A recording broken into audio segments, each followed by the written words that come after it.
Hello दोस्तों, सबको राधे राधे। मैं प्रिंस यस के उपाध्याय आपका स्टडी पॉइंट में तहे दिल से स्वागत करता हूँ। आज आपको लेके चलते हैं भारत का संक्षिप्त इतिहास स्वतंत्रता से पूर्व। हम यहाँ पे आज देखेंगे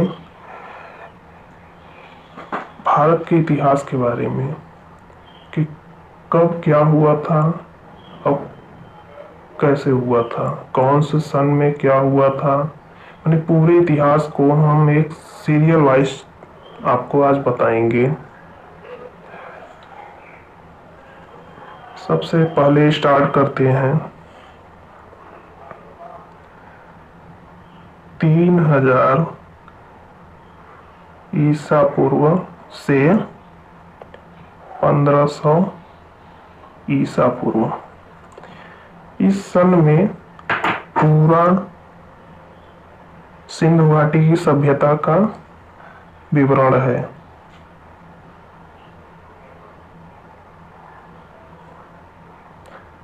सिंधु घाटी सभ्यता, इसको हम आगे नेक्स्ट बताएंगे। अब हम स्टार्ट करते हैं शुरू से, जहाँ 563 ईसा पूर्व। 563 ईसा पूर्व में क्या हुआ था? गौतम बुद्ध का जन्म।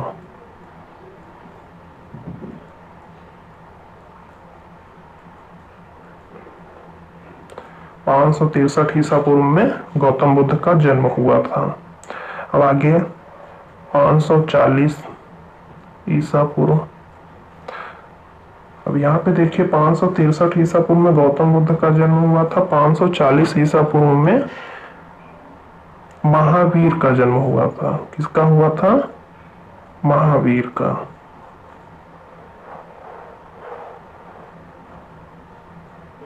किसका जन्म हुआ था?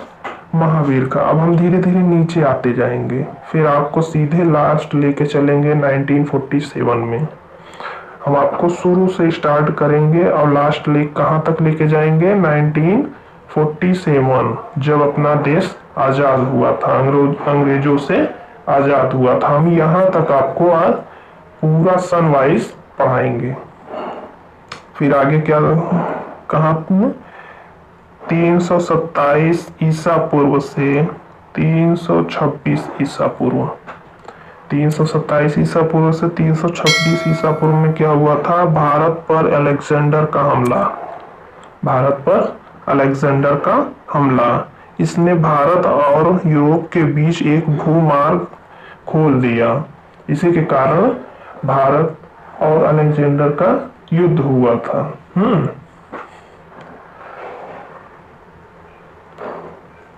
भारत पर अलेक्जेंडर का हमला। आगे चलते हैं 313 ईसा पूर्व। आप यहाँ पे सन के बाद ईसा पूर्व लगा लीजिएगा। आगे चलते हैं 300 ईसा पूर्व। जैन परंपराओं के अनुसार चंद्रगुप्त का अभिषेक। 313 ईसा पूर्व में जैन धर्म के परंपराओं के अनुसार चंद्रगुप्त मौर्य का राज्याभिषेक हुआ था। चंद्रगुप्त का राज्याभिषेक क्या हुआ था? चंद्रगुप्त मौर्य का राज्याभिषेक हुआ था जैन धर्म के परंपराओं के अनुसार, क्योंकि वो जैन धर्म का अनुयायी था ना, इसलिए। आगे चलते हैं 305 ईसा पूर्व। हम आपको जो प्रमुख सन है वो हम आपको आज बताएंगे। 305 ईसा पूर्व में क्या हुआ था? चंद्रगुप्त मौर्य के हाथों सेल्युकस की पराजय। चंद्रगुप्त मौर्य के हाथों सेल्युकस की पराजय। 305 ईसा पूर्व में सेल्युकस पराजय हुआ था, माने हार गया था चंद्रगुप्त मौर्य से।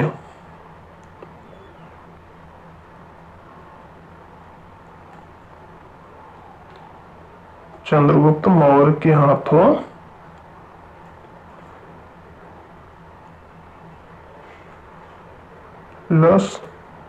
की पराजय। जैसे हम लिख रहे हैं आप भी एक ऐसे धीरे धीरे उतारते रहिएगा, आगे आपको वनडे कंपटीशन में बहुत आगे चलते हैं हम। अब यहाँ पे हम देखेंगे 273 ईसा पूर्व से 232 ईसा पूर्व तक किसका शासनकाल था? अशोक का। किसका शासनकाल? अशोक का शासनकाल। हम आगे चल के इन दोनों को पूरी व्याख्या हम आपको बताएंगे कि इनके शासनकाल में क्या क्या हुआ था। जैसे यहाँ पे सिंधु घाटी की सभ्यता के बारे में हम आगे नेक्स्ट लास्ट में पूरी व्याख्या करेंगे कि इनके बीच में क्या हुआ था। 3000 ईसा पूर्व से 1500 ईसा पूर्व के बीच में क्या हुआ, 273 ईसा पूर्व से 232 ईसा पूर्व के बीच में क्या हुआ, अशोक के शासनकाल में क्या क्या घटनाएं हुई, कौन कौन सी लड़ाइयां हुई, आपको सब बताएंगे। आगे चलते हैं। 261 ईसा पूर्व हम लगाते रहेंगे। 261 ईसा पूर्व में क्या हुआ था? कलिंग की विजय। कलिंग की क्या हुआ था? विजय हुआ था।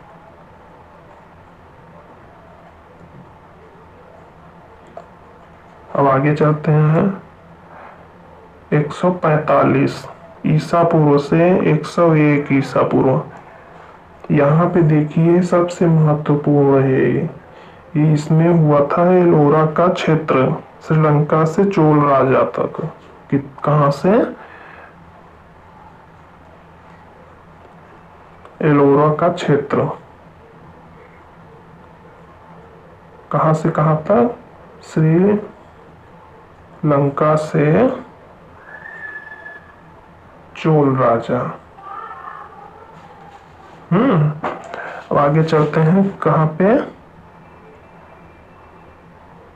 58 ईसा पूर्व। कितना? 58। अब यहाँ पे देखिए विक्रम संवत का आरंभ हुआ था। किसका आरंभ? विक्रम का। विक्रम संवत का आरंभ। अब आगे चलते हैं।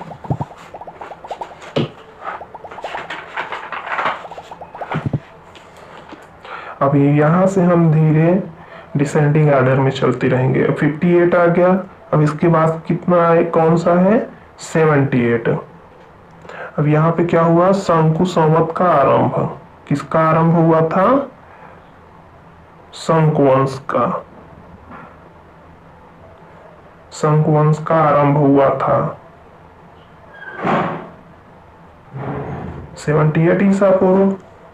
अब आगे चलते हैं। 120 ईसा पूर्व। 120 ईसा पूर्व में कनिष्क का राज्याभिषेक।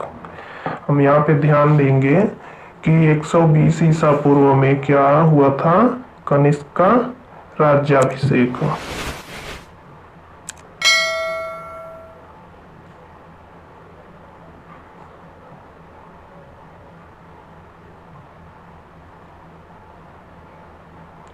क्या हुआ था? कनिष्क का राज्याभिषेक। अब आगे हम देखेंगे 320 ईसा पूर्व। यहाँ पे गुप्त वंश का आरंभ हुआ था। किसका आरंभ? गुप्त वंश का आरंभ। इसको गुप्त वंश का आरंभ हुआ था 320 ईसा पूर्व में। इसको एक तरफ से हम भारत का स्वर्णिम काल भी कहते हैं। क्या कहते हैं? स्वर्णिम काल। गुप्त वंश क्यों हम भारत का स्वर्णिम काल कहते हैं? स्वर्णिम, सॉरी यहाँ पे स्वर्णिम काल। किसका? भारत का।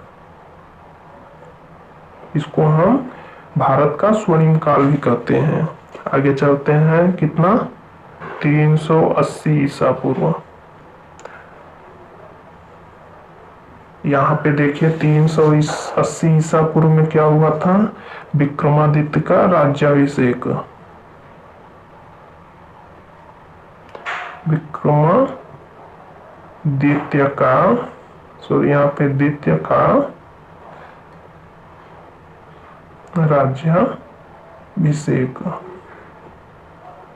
देखिए बच्चों, इसको जानना सबसे ज्यादा महत्वपूर्ण है। पेपर में बहुत सारे सवाल ऐसे आ जाते हैं कि जो हम सबसे ज्यादा प्रॉब्लम हो जाता है कि हमको सन नहीं समझ में आता। कि जैसे पूछ लिया कलिंग की विजय किस सन में हुआ था, अब 4 ऑप्शन दे दिया, अब हमको मालूम ही नहीं रहेगा तो हम बताएंगे ही क्या। तो आगे चलते हैं।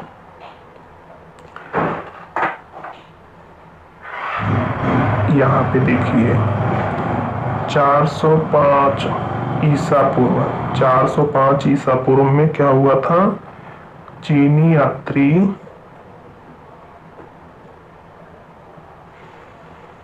फाहियान की यात्रा। यहाँ पे देखिए 405 ईसा पूर्व में चीनी यात्री फाहियान की यात्रा स्टार्ट हुई थी। अब चलते हैं 1415। कितना, 1400,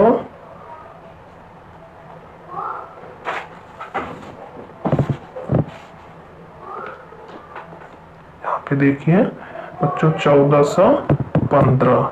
हम सभी सन को हम ध्यान से देखते हुए चलेंगे। कितना है, 1415। 1415 में क्या हुआ था, कुमारगुप्त फर्स्ट का राज्याभिषेक। Kumaragupta first, Kumaragupta first. यहाँ पे देखिए हम ये चीज ध्यान देंगे, कुमारगुप्त फर्स्ट का राज्याभिषेक क्या हुआ था 1415 में, कुमारगुप्त फर्स्ट का राज्याभिषेक। आगे हम चलते हैं 1415, 55, सॉरी यहाँ पे 55। जो महत्वपूर्ण सन है हम आपको वही बताएंगे। 1415 में 55 में क्या हुआ था, स्कंदगुप्त का राज्याभिषेक। किसका,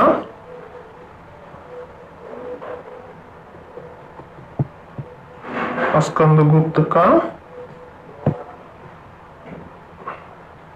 राज्याभिषेक। 1455 में स्कंदगुप्त का राज्याभिषेक। अब जैसे कुछ बच्चे पूछ लेते हैं कि कुमारगुप्त कौन था, स्कंदगुप्त कौन था, इनके शासनकाल में क्या हुए थे।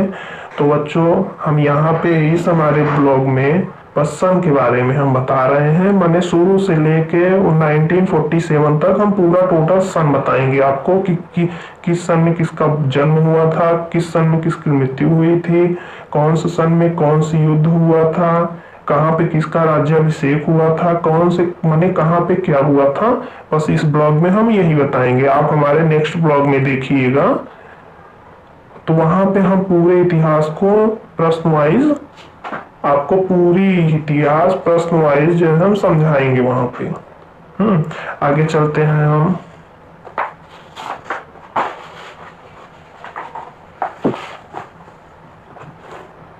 कितना, 606, 606 से लेके 647, ओ सॉरी,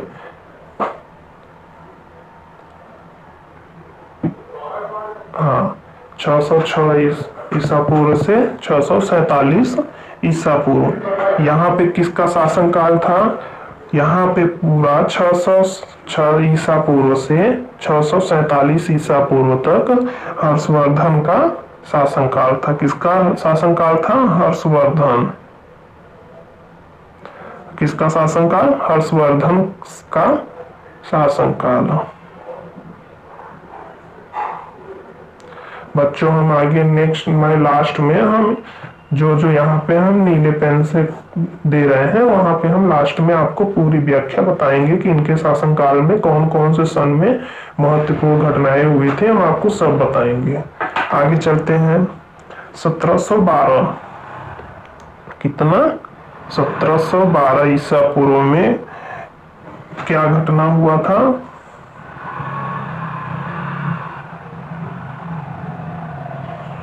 1712 ईसा पूर्व में पर पहला हमला हुआ था, जो अरब आक्रमण के नाम से जाना जाता है। किसके नाम से? अरब आक्रमण के नाम से जाना जाता है। अब आगे चलते हैं हम 1836। 1836 में क्या हुआ था? कन्नौज के भोज राजा का राज्याभिषेक। किसके राजा का? कन्नौज के भोज राजा का राज्याभिषेक। क्या हुआ था? कन्नौज के भोज राजा का राज्याभिषेक हुआ था 1836 ईसा पूर्व में। कन्नौज के भोज राजा का राज्याभिषेक हुआ था। अब 985 ईसा पूर्व में क्या हुआ था? 985 ईसा पूर्व में चोल शासक राजा राज का राज्याभिषेक। किसका? चोल शासक। चोल शासक राजा राज का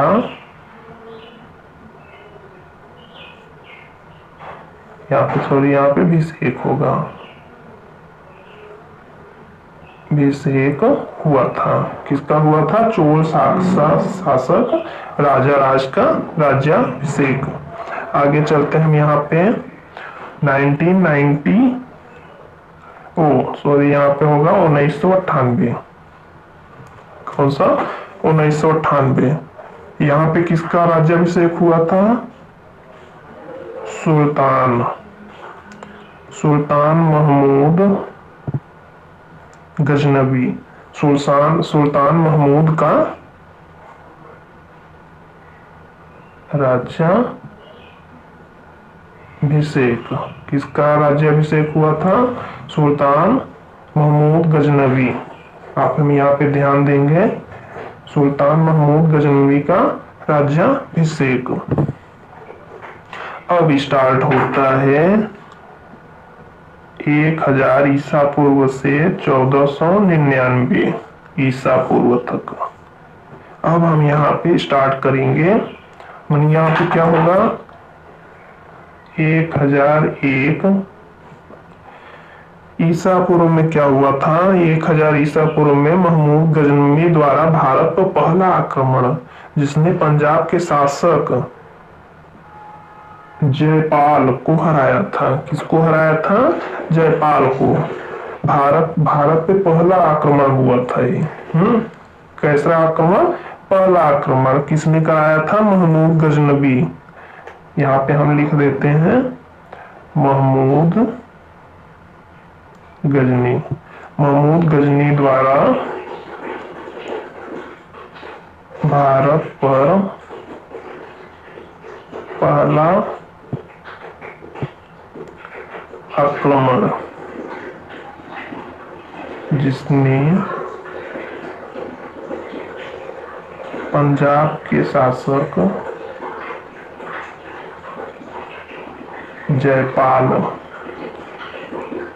जयपाल को हराया था। अभी तक तो कुछ लोगों को यही नहीं मालूम होगा जयपाल कौन है। तो चलिए बच्चों, कोई बात नहीं, हम नेक्स्ट ब्लॉग में पूरी हिस्ट्री को माने पूरा शुरू से लास्ट तक कोना कोना को हम छान के आपके लिए लाएंगे। वहां पे हम जयपाल के बारे में भी बताएंगे। आगे चलते हैं 1025 ईसा पूर्व। कितना? 1025 ईसा पूर्व। अब 1025 ईसा पूर्व में क्या हुआ था? महमूद गजनी द्वारा सोमनाथ मंदिर का विध्वंस।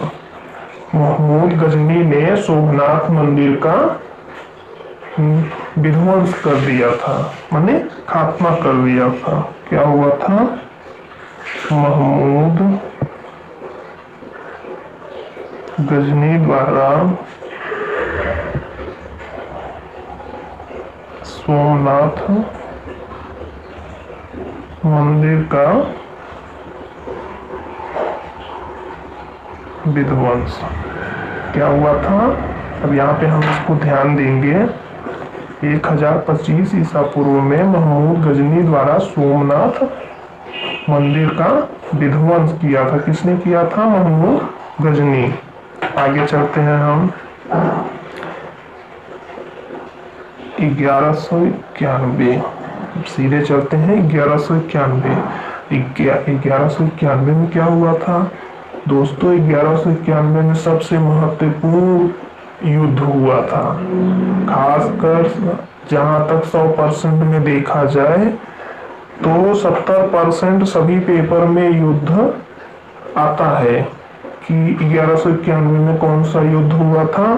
तो हम आज आपको बताएंगे 1191 में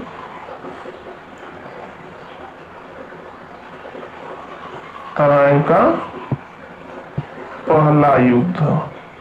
कौन सा पहला युद्ध हुआ था?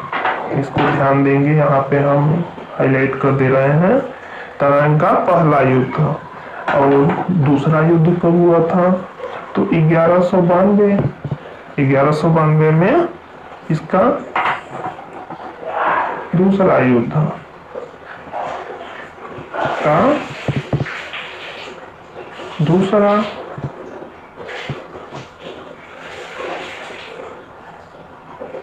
दूसरा युद्ध हुआ था। पहला युद्ध कितने में हुआ था? 1191। दूसरा युद्ध क्या? 1192 ईसा पूर्व में। आगे चलते हैं हम। आपको हम धीरे धीरे सब कुछ बताएंगे, पूरा सन बताएंगे। आगे चलते हैं 1206 ईसा पूर्व। कितना? 1206। 1206 में क्या हुआ था? 1206 ईस्वी में दिल्ली की गद्दी पर कुतुबुद्दीन ऐबक का राज्याभिषेक। 1206 ईस्वी में क्या हुआ था? दिल्ली की गद्दी पर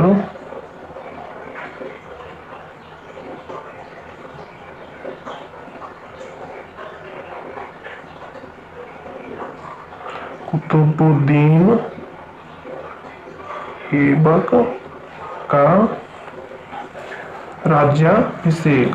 क्या हुआ था? 1206 ईस्वी में कुतुबुद्दीन ऐबक का राज्याभिषेक। क्या हुआ था? 1206 ईस्वी में कुतुबुद्दीन ऐबक का दिल्ली की गद्दी पर राज्याभिषेक हुआ था। अब 1210 ईस्वी में क्या हुआ था?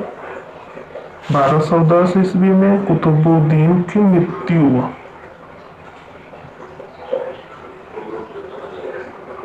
कुतुबुद्दीन ऐबक की मृत्यु हो गई। 1206 ईसा पूर्व में दिल्ली की गद्दी पे उसका राज्याभिषेक हुआ। 1210 ईसा पूर्व में कुतुबुद्दीन ऐबक की मृत्यु हुई। आगे चलते हैं दोस्तों। 1221। कितना? 1221।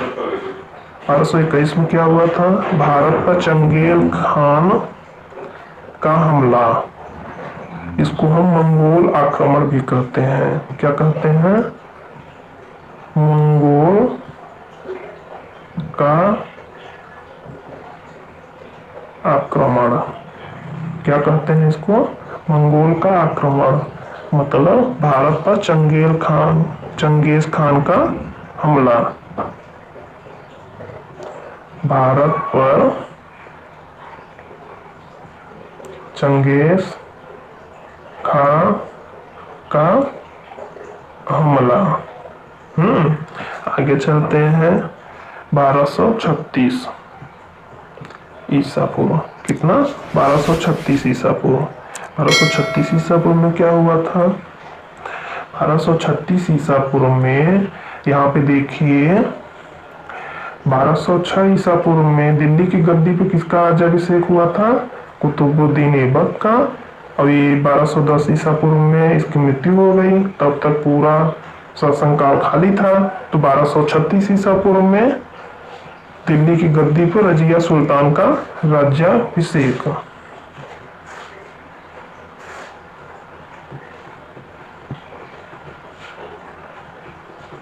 सुल्तान का